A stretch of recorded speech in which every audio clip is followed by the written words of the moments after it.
Nimena official muri gahunda y'amakuru agezweho mu nyemerere duhere kuri ino nkuru y'akababaro update ahagana saa moya z'ijoro Kimironko ahazwi nko mu izindiro habereye impanuka ikomeye aho ikamyo yo mu bwoko bwa fuso yacitse feri igonga imodoka yari imbere yayo.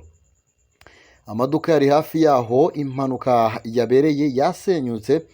Amakuru y'ibanze agaragaza ko umugore umwe yitabye Imana, abandi benshi barakomereka. Inzego zishinzwe ubutabazi zamaze kugera ahabereye iyi mpanuka ndetse abakomeretse bari kwitabwaho.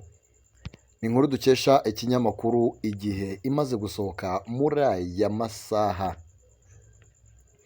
Reka twese tuvugire tuti Imana yakire mu bayo uno umugore uhatakarije ubuzima. Ahubwo reka dusoreze kuri ino nkuru igira iti,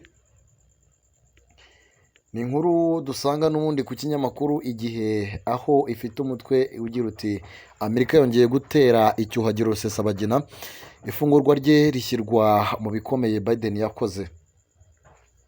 Ubutegetsi bwa Joe Biden abura iminsi ibarirwa ku ntoki ngo asohoke muri White House bwongeye kumvikana mu mvugo isa n'itera icyuhagiro ibyaha by'iterabwoba Paul Rusesabagina yakoze, ndetse ifungurwa rye rishyirwa mu bikorwa bikomeye uyu mugabo yakoze muri manda ye. Ni imvugo ikubiye mu butumwa White House yashyize hanze nyuma y'ikiganiro Joe Biden yagiranye n'abagize imiryango y'Abanyamerika batatu bafunzwe n'ubutegetsi bw'abatalibani muri Afghanistan.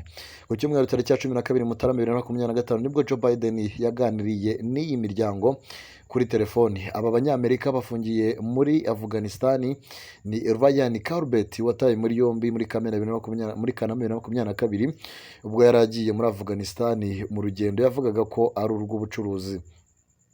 Undi ni George Griezmann nawe wafatiwe i Kabul muri 2022 aho yari yagiyeyo nka mukerarugendo, ndetse na Muhammad Habibi wakoreraga ikigo kimwe cyo muri Afghanistan.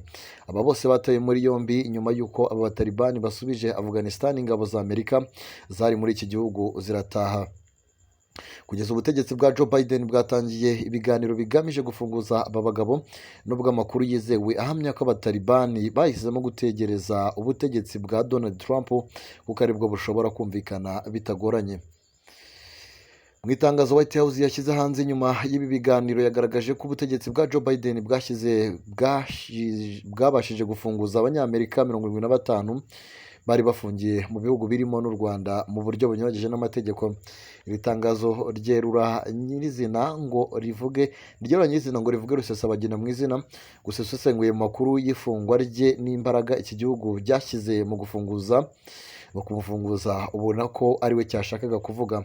Rikomeza rivuga ko Perezida Biden n'itsinda rye bakoze bivuye inyuma, kenshi bafatanyije n'ibihugu by'inshuti mu biganiro bigamije gufunguza Abanyamerika bafashwe nk'imbohe cyangwa bufungiye mu mahanga kugira ngo bongere guhura n'imiryango yabo, kandi tuzakomeza kubikora mu gihe manda isigaje. Byatangajwe na Amerika bihamanye n'ukuri kuko Rusesabagina atigeze afungwa binyuranyije n'amategeko. Rusesabagina washinze ndetse akayobora umutwe wa MSD FLN yari yarakatiwe gufunga imyaka 25 mu Rwanda ahamijwe ibyaha by'iterabwoba bishingiye mu bitero wagabye mu Rwanda 2018 na 2019 byaguyemo abagera ku 9, imitungo irasahurwa ibindi birangizwa. Ni nyuma y'uko uyu mugabo yari yaratawe muri yombi muri Kanama 2020. Kuva uyu mugabo yatabwa muri yombi, ibihugu birimo Leta Zunze Ubumwe za Amerika n'indi miryango byakomeje gushyira u Rwanda ku gitutu kugira ngo arekurwe.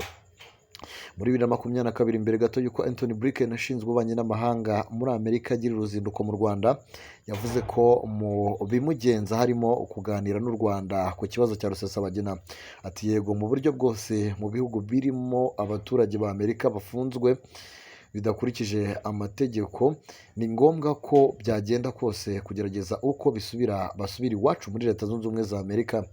ni imvugo zakomeje gushimangirwa na benshi mu banyapolitiki b'Amerika ndetse n'imiryango iharanira uburenganzira bwa muntu.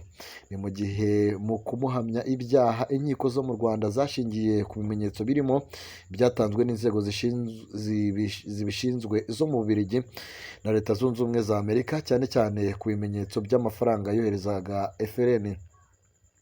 Kuva muri 2024 kuwa 24 Werurwe 2023 guverinoma y'u Rwanda yafunguye Rusesabagina na bagenzi be 19 nyuma y'imbabazi bahawe na perezida. Rusesabagina w'imyaka 68 yandikiye perezida Kagame asaba imbabazi z'ibyaha yakoze, ari nabyo byatumye akatirwa igifungo cy'imyaka 25. Yemeza kutazagisubira naramuka ababariwe, gusa nyuma y'igihe gito afunguwe yatangiye kunyuranya n'iyi mvugo. Mu byatangajwe na White House, nta na hamwe yigeze igaragaza ibyaha uyu mugabo yakoze, ahubwo yashyizwe mu bandi iki gihugu kivuga ko bari bafunze binyuranyije n'amategeko. Amerika itangaje ibi mu gihe u Rwanda ruhitse kugaragaza ko rufite amakuru yizewe ashimangira ko Rusesabagina yasubiye mu bikorwa byo gutera inkunga imitwe yitwaje intwaro irwanya u Rwanda. Nanga dusoreje amakuru twari twabateguriye, mukomeze mugire umugoroba mwiza cyane. Bye bye.